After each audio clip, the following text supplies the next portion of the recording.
Welcome, everybody, here to a masterclass at A Mind for All Seasons. So excited to have you with us, and I'm especially excited that Mike Ochsner is here with us. Mike, if you didn't see the little teaser trailer that we put out about this, is an expert in neurological techniques and how to apply those techniques to get better results, not in days or weeks, but in minutes and seconds. So he's going to talk about some of his work. He works with Navy SEALs and other special forces operators and professional athletes and high-level executives. And he's often in situations where he has to help people get results quickly without a bunch of extra tools and without a lot of extra time. And so he's learned a lot in the last decade of work in this space.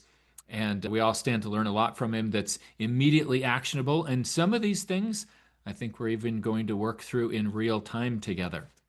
Yep. So, Mike, welcome. I'm so glad that you're here. We'll hand it over to you for the next 45 or 50 minutes, and then we'll do some Q&A at the end of that. And we're excited to learn from you. Excellent. Well, thank you, Eric. I'm going to share a little bit about my background because it ties into this. It's kind of important. It's not just fluff. So I'm a serial entrepreneur. I've started companies, bought companies, sold companies, and always been involved in adventure sports and always had ADHD.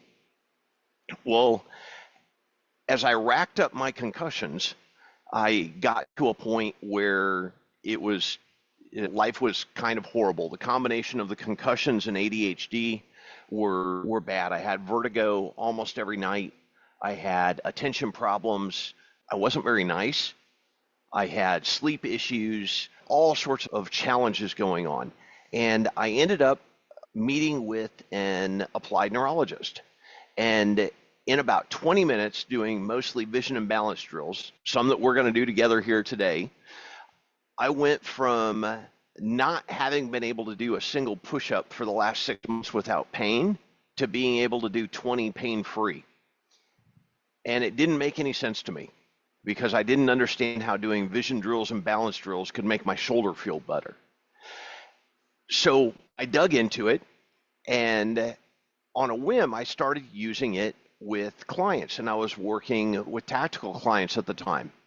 And what I saw was that I was able to get improvements in speed and accuracy in 5 to 10 minutes that would normally take 2 to 3 days of full day classes. So 288 times faster results.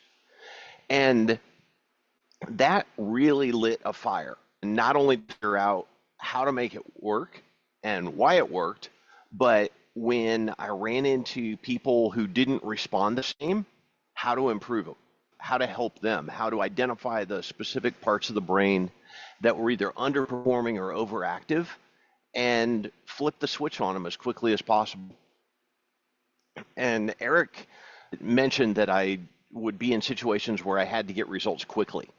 A typical situation for somebody doing neurology is that they're in a clinic or an office and it's one-on-one, and they're able to assess somebody and work with them, and they've got time on their side. With me, it would be while I was teaching a firearms class with multiple people on the line or in a helicopter with a shooter, and I would need to get results like that and assess what part of the brain was underperforming, give them a drill to do, and see results while other people were watching. And applied neurology is very different than a lot of things that we see. It's different than brain hacks and tips and tricks and typical brain training apps. What it is actually changing how the brain works at a neurological level very, very quickly. And one of the core, I'm going to grab my brain here quick. One of the core things that we talk about is brain fueling and how the brain gets fed, how it gets oxygen and glucose. And if we think about how blood gets to the brain, it obviously comes up through the neck to the brainstem, and then the brain gets fed from bottom to top and back to front. And the reason that's important is our executive centers, or the CEO of our brain, is up here in the front, and it gets fueled last. So if everything isn't getting used up in the brainstem and the rest of the brain, our CEO gets fed and gets to work. If the brain happens to be in a high threat state, then a lot of the fuel gets eaten up in the brainstem. And then the survival centers of the brain in the amygdala, if they're overactive, they actually turn down the volume in the front of the brain. And that impacts all the things that were impacting me: attention, focus, self-control, sleep, and other things. So if we can turn down the overperforming parts quickly and turn up the underperforming parts quickly, we can see quick changes in how the brain and body responds. And this is kind of hard to understand, so I use a lot of examples. And one of them is neck tension. And it's fairly common for people to come to me with whiplash. In one case, it was a girl who had dove into a shallow pool 8 years earlier and had broken her neck and had a stiff neck for 8 years, very little neck movement. And so I had her do a drill, and I'm going to have you guys do it with me. What I want you to do is turn your head back and forth 5 or 10 times at a comfortable speed and a comfortable range of motion, and just kind of self-assess how far your neck's able to move, how fast it moves, and how it sounds. Does it feel threatening to move, to turn your head, or does it feel safe? Then what we're going to do, very simply, is grab the tops of your ears and tug up and forward 5 or 10 times, straight up 5 or 10 times, up and back 5 or 10 times, down and back 5 or 10 times, and then straight down 5 or 10 times. And then turn your head again and see, is it faster? Is it smoother? Is it quieter? Do you have a greater range of motion? And if you don't mind, go ahead and let me know in the chat, or go ahead and unmute and let me know what you guys saw from that. About 60% of people typically see a noticeable change.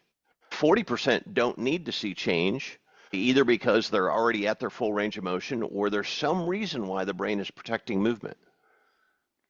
But if you could let me know if you didn't see anything, Daryl? No. Did see stuff, Monica? All right.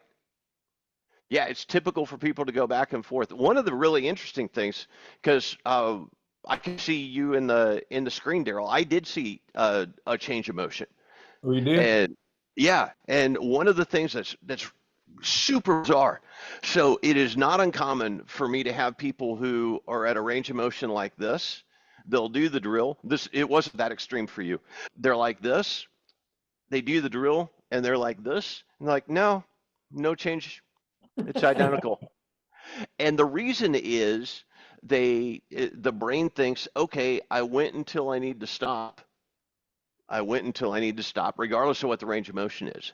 And so sometimes there's, we don't know whether we're improving or not, but about 60% of people self-assess as having improvement with that. So why is that? Especially after somebody has had therapy for months or years, used creams and lotions and potions and massage guns and all sorts of different things. Well, the reason is all of those things are working downstream, at the neck or below the neck. When we're doing this, we're actually stimulating a part of the brainstem called the midbrain, and a part of the midbrain called the superior colliculus that orients the head and face and eyes to threats. And when that gets a little bit of fuel, the brain feels safer about moving the neck. And a lot of times it will hold residual tension after an injury or an illness for years after the need to hold that tension is gone. And giving that part of the brain a little boost can free up that motion very quickly. With my son last night, he's 16, so he doubts most of what I say. But he was talking about how frustrated he was that he couldn't touch his toes. And I said, all right, let's try something.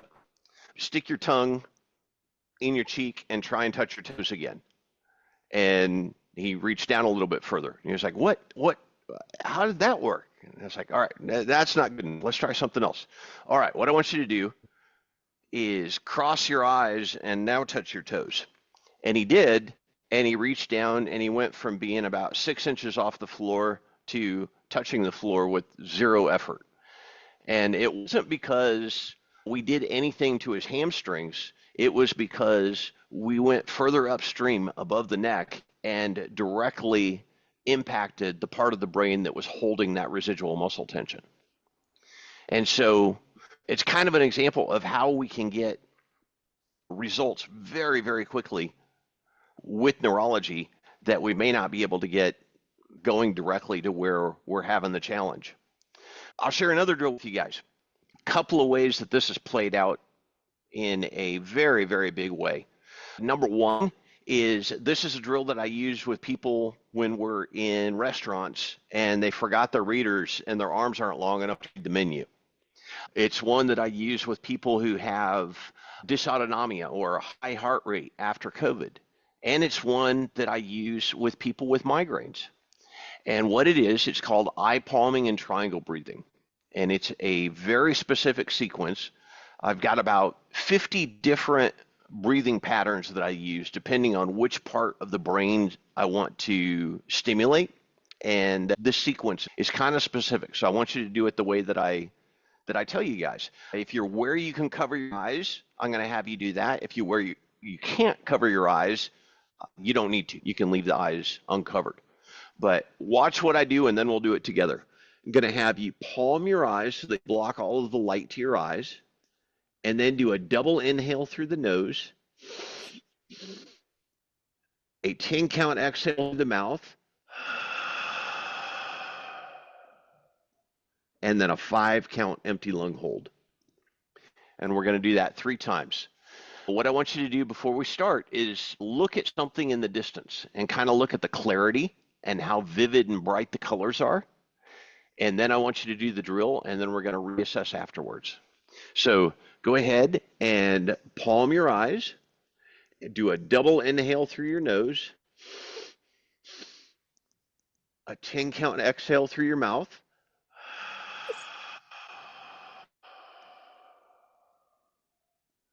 and a 5-count empty lung hold. Double inhale through the nose, 10-count exhale through the mouth,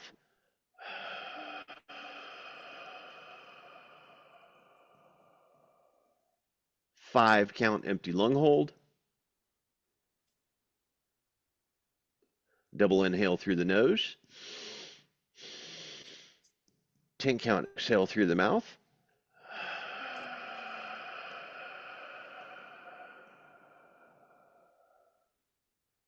five-count empty lung hold,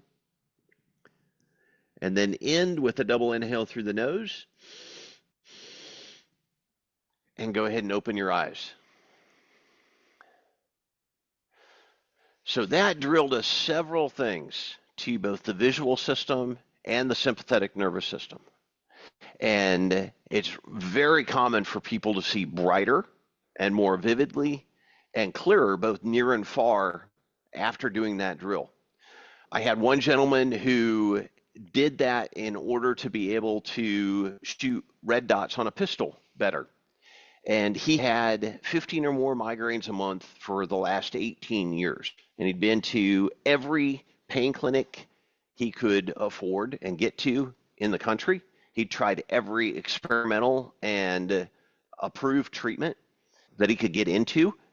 And this was the first thing in 18 years that gave him control over the migraines. It's enough so that the Ben Soker's clinics on the East Coast are using it as a primary tool for migraines now. It doesn't help all migraines all the time, but because of the impact of the sympathetic nervous system on migraines, it helps a lot. And it's quick and it's easy and it's free. Another one, I had a lady who had, after COVID, her heart rate had been over 100 for the prior 6 months. And she did that drill again to shoot better.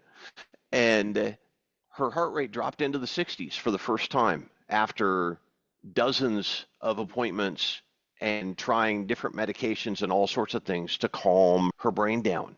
And that did it in about a minute and a half. It's been an incredibly valuable tool. And are you guys interested in knowing why it works? All right. So here's what's going on. The eye palming, when we close our eyes, if we wave our hands in front of our eyes, we can still see light. There's still light getting through our eyelids. And what that means is that our optic nerve is still getting stimulated, and the 60 parts of our brain that do visual processing are still getting stimulated. Well, if we palm our eyes, in addition to closing them, all of a sudden we give the optic nerve and those 60 parts of the brain a break. And it might be a break that they haven't had since we woke up. If we have light in our bedroom when we're sleeping at night, it may have been days or weeks since those parts of the brain had been able to shut down. So we're giving them a break, and then we're doing the double inhale. The double inhale pops open the alveoli in the lungs and let us exchange air more effectively. We do that without realizing it about 5 times an hour. And if we don't do it, our ability to absorb oxygen gets worse and worse and worse. And so we're just improving our lungs' ability to get oxygen in and carbon dioxide out. The 10 count exhale is pretty cool. Anytime that we breathe in, we're activating the sympathetic system or the fight or flight system. Anytime we breathe out, we're activating the parasympathetic system or rest and digest. And when we breathe out longer than we breathe in, it has a general calming effect. So we're giving the 60 plus parts of the brain that do visual processing a break. We're increasing the lungs' ability to get oxygen in and carbon dioxide out. And we're calming the sympathetic system. What about the empty lung hold?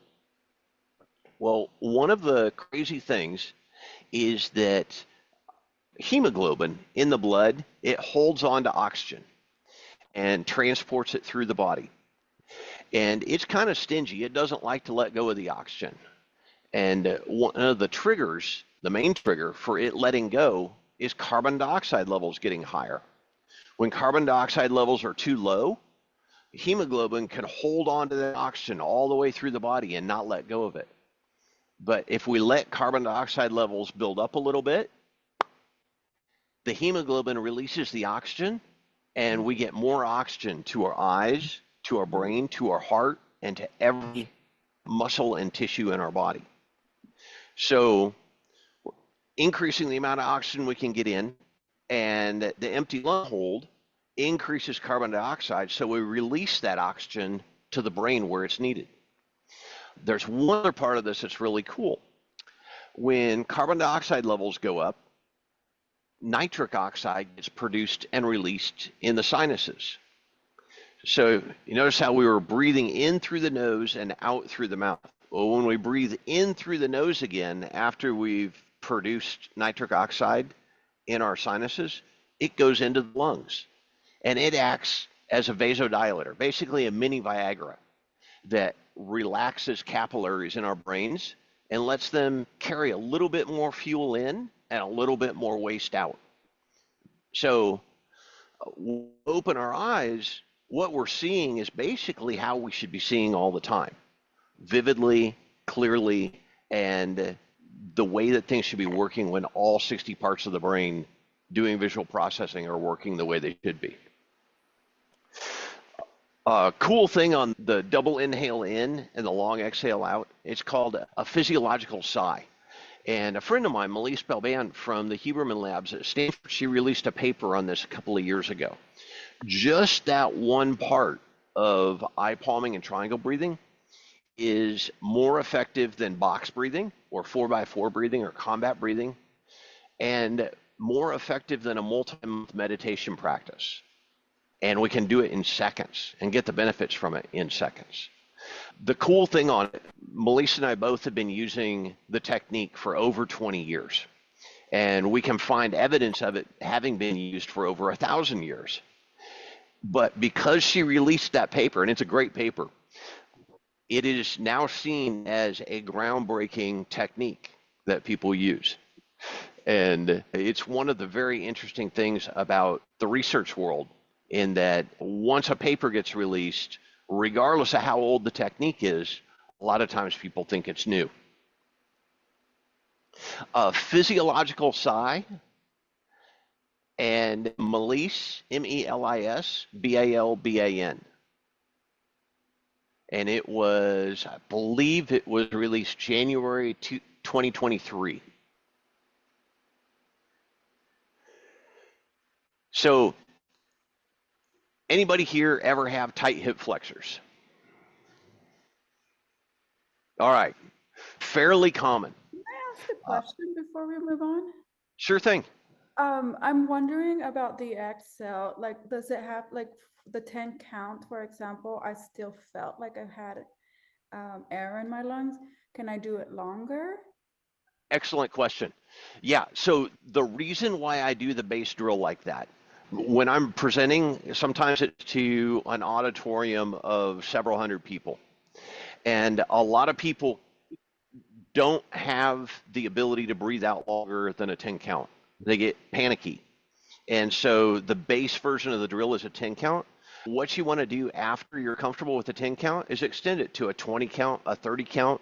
One of the things I like to do when I'm in a pool is do the double inhale above the water, go under the water, and breathe out constantly for a minute. And it the control that helps you get over your diaphragm is very, very valuable.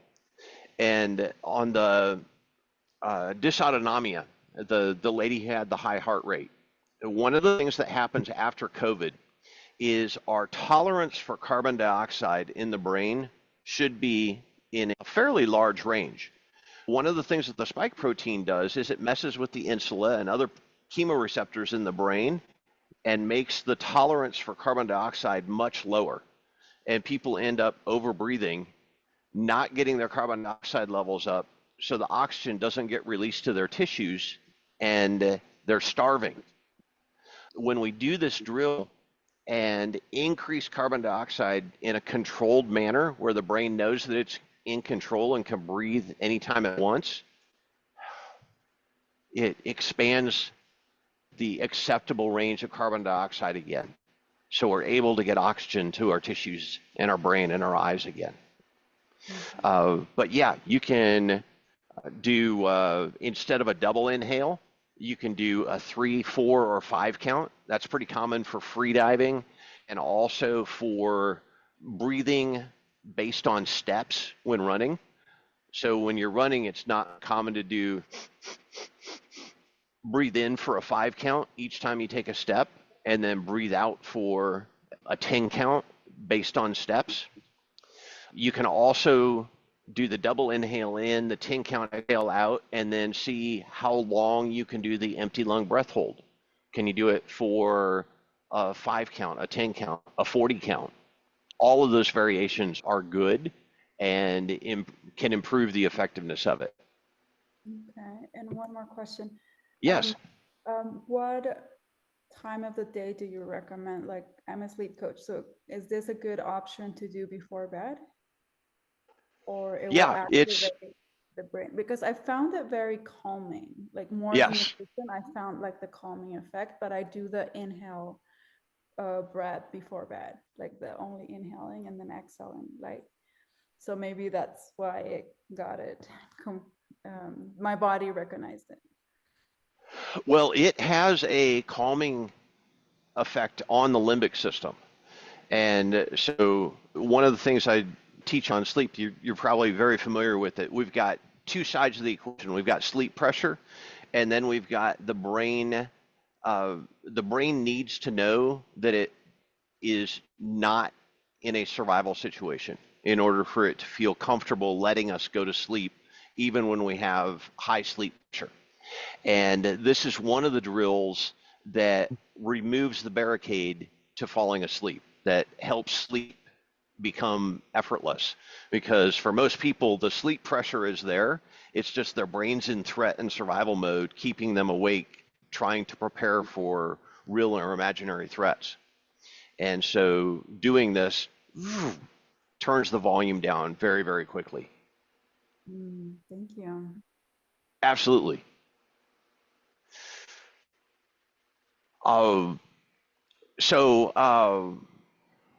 Let's see, we talked about hip flexors. So this has been a very cool thing for a lot of people. I was working with the executive. He was a founder and CEO of a $100 million company. And we were talking about what I was doing, and I asked him if there was anything I could help him with. And he laughed at me and he said, well, I've had tight hip flexors for 7 years. And he had flown all over the country to specialists and had hundreds of appointments. And that's a fairly common theme. Been to everyone, tried everything, nothing worked. And so I said, would you like to fix it? And he said, I'd love to.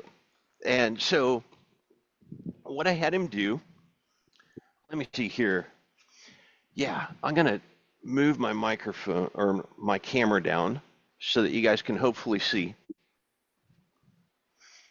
So I had him get down and test his range of motion. I'm gonna exaggerate this.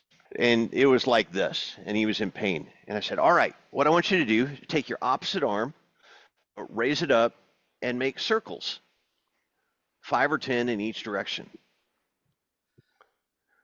And so he did that, and all of a sudden, he had a huge improvement in range of motion. And I've had that with, well, by this point, hundreds of people where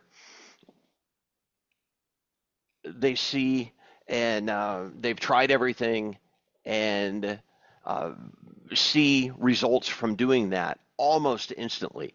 10, 20, 30-degree increases in range of motion and huge reduction in hip flexor pain, higher psoas pain, even sciatic pain and lower back pain that's caused by the front muscles being tightened and short. And again, most of the things that we try are directly at the site. The creams, the lotions, the potions, everything else that's below the neck. When we go above the neck to the brain that's actually controlling muscle tension and the number of fibers that are being activated on a second-to-second basis, we can have an impact very, very quickly. So there's about 20 different drills that I use with people who have hip flexor pain, depending on what their brain, what's causing their brain to hold that tension. But I want to share 2 more with you guys. One of them is if let's say your left side is tight. What you do is hold your thumb out in front of you, stare at it, and as quick as you can, turn your head towards the side that's tight. And then come back, turn it tight, keeping your eye on your finger the entire time. Sometimes it helps to have something in front of you that you're reading so that you can tell if you're cheating or not. What's really common is for people to do that. And see how my eye didn't stay fixated on the camera? It should be like that, not that. The other thing is to do what's called a smooth pursuit movement in the opposite direction.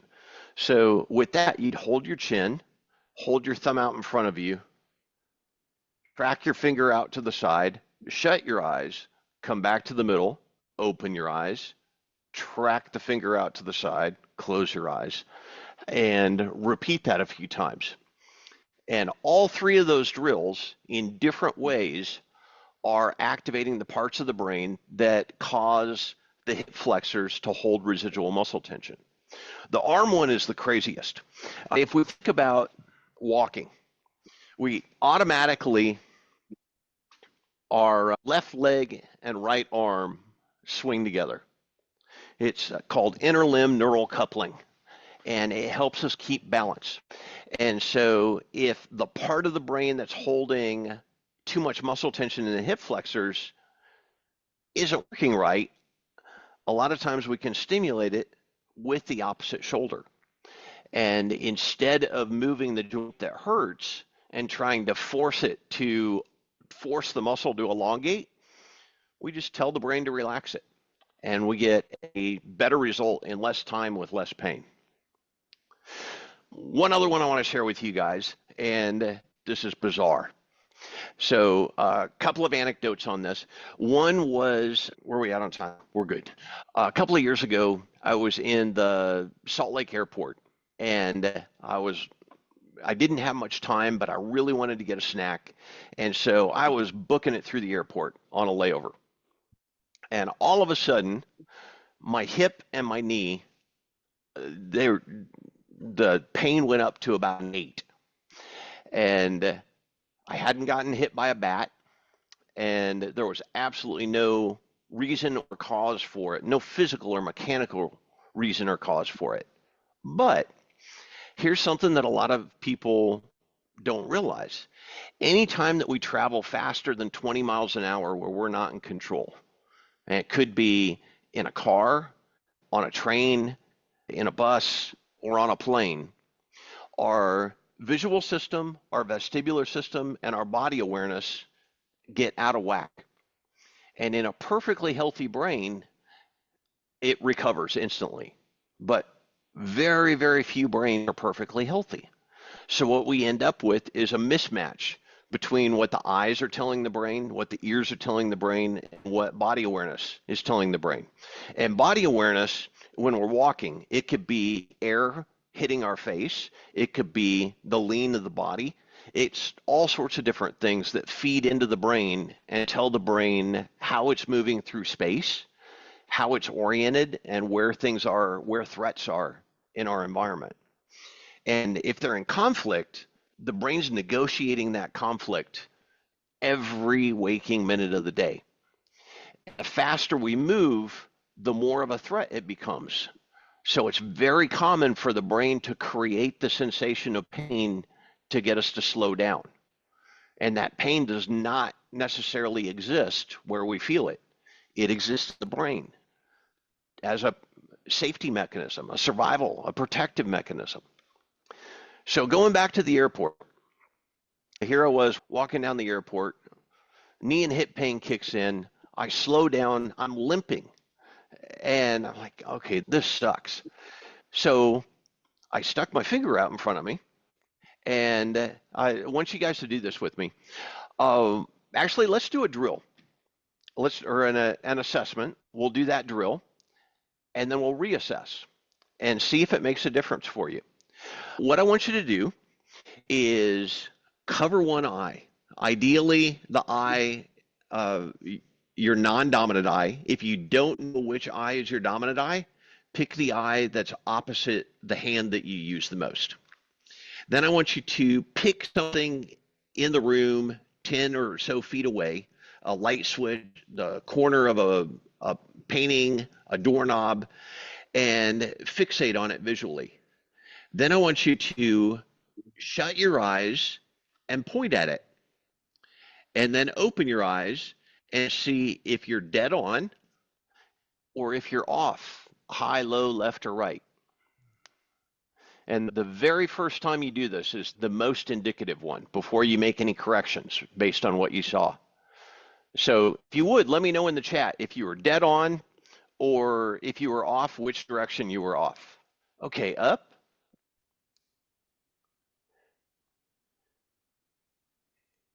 Low left. Low left. Okay. All right, we're going to do a couple of things. The first one's not going to work for everybody, but it's important to do. What we're going to do is we're going to get the eyes and the ears on the same page about which direction straight ahead is.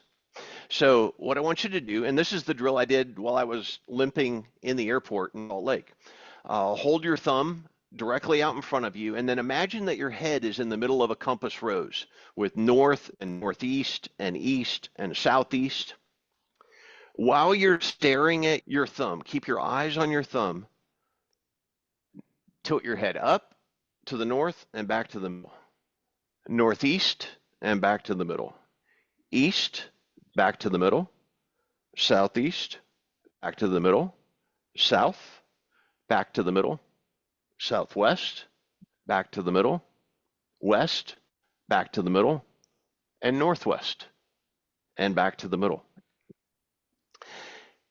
And then once you've done that, go ahead and cover your eye again. Pick an object in the distance again.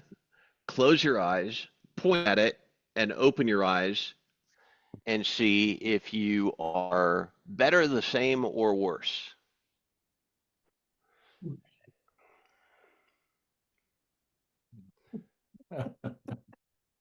Dead on. Awesome. Better, worse. All of those are acceptable. To the left. And before you were up. Okay? So what we want to do next, inner ears send signals to our brain 1,000,000 times per second from each ear, whether we're turning, tipping, which way gravity is acting on us, and more. And it's very, very common for one of those to over-report or the other to under-report, and for the brain to think that we're moving when we close our eyes. And it creates a conflict between our eyes and our ears every time our eyes are open.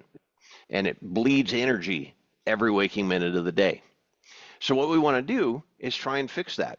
So what I want you to do is whichever direction you were off, if you were off low, I want you to snap hold your arm out about 45 degrees and snap 4 or 5 times. If you can't snap, clap.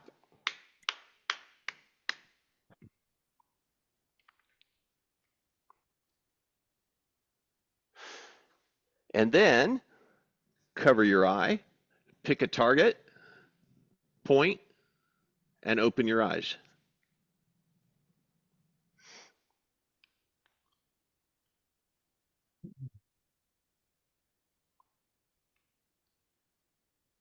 To the left, up and left, okay? Dead on, awesome. On target, awesome. All right, what's that, Daryl? Low instead of low right or low left. It was down low. Okay. Now what I want you guys to do, there's a bone called the zygomatic arch, and it's between your ear canal and your eye. I want you to tap on both sides lightly 5 or 10 times.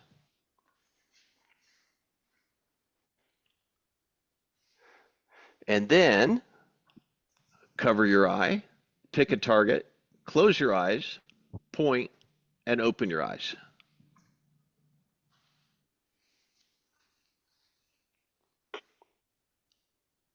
On point, awesome. All right, anyone still off? You are, okay, not a problem. So we're going to be able to go through a few of these.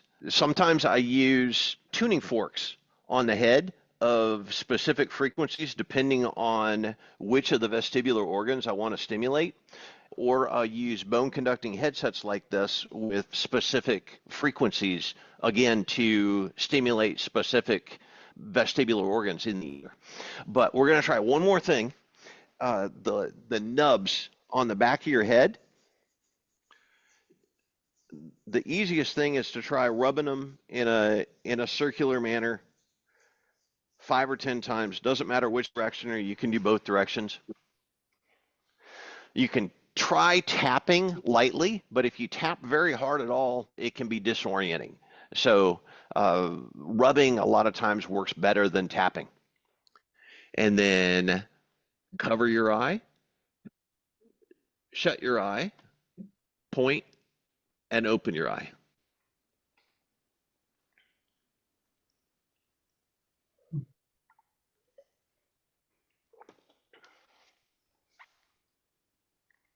On, awesome.